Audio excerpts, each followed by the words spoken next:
Parcel পেতে কার না ভালো লাগে, সেম আমারও খুবই ভালো লাগে। হে এভরিওয়ান, আসসালামু আলাইকুম।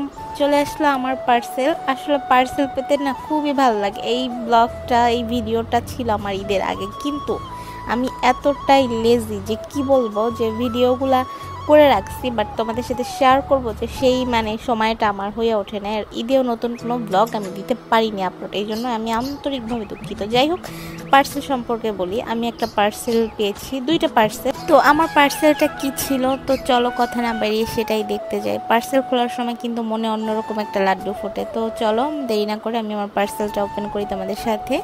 এটা আমি কোন পেজ থেকে নিয়েছি, কি নিয়েছি, সব কিছু আমি দিয়ে দিব লিংক শেয়ার করে।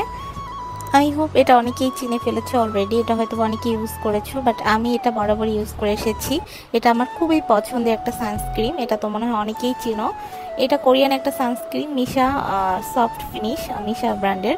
তো যদি ভুল না করি, হয়তো ভুল ত্রুটি হতে পারে। যাই হোক, আমি এতটা ডিটেলস এটা সব, তো আমাদের তাপমাত্রা যেহেতু 40 ডিগ্রি উপরে হয়ে যায়, তো আমাদের SPF 50 প্লাস প্লাস বেশি দেখে একটু সানস্ক্রিনগুলো ইউজ করা উচিত। তো এটাই দেখতেই পাচ্ছ, এটা 50 প্লাস প্লাস PR প্লাস। তো এই সানস্ক্রিনটা হচ্ছে গিয়ে আমার খুবই পছন্দের একটা সানস্ক্রিন, আমি বলে বোঝাতে পারবো না, এক কথায় আমার খুব প্রিয়। তো এটার থিকনেসটা ঠিক এইরকম থাকবে, খুব একটা অয়েলিও না আর খুব হ্যাভিও না, একদম পাতলা যে টাইপের ওরকমও না, বাট স্কিনের সাথে একদমই মিশে যায় একদম। তো যাই হোক, আমার সানস্ক্রিন নিয়ে আমার যতটুকু ধারণা ছিল আমি ওইটুকুই তোমাদের সাথে শেয়ার করলাম। আল্লাহ হাফিজ, বাই বাই।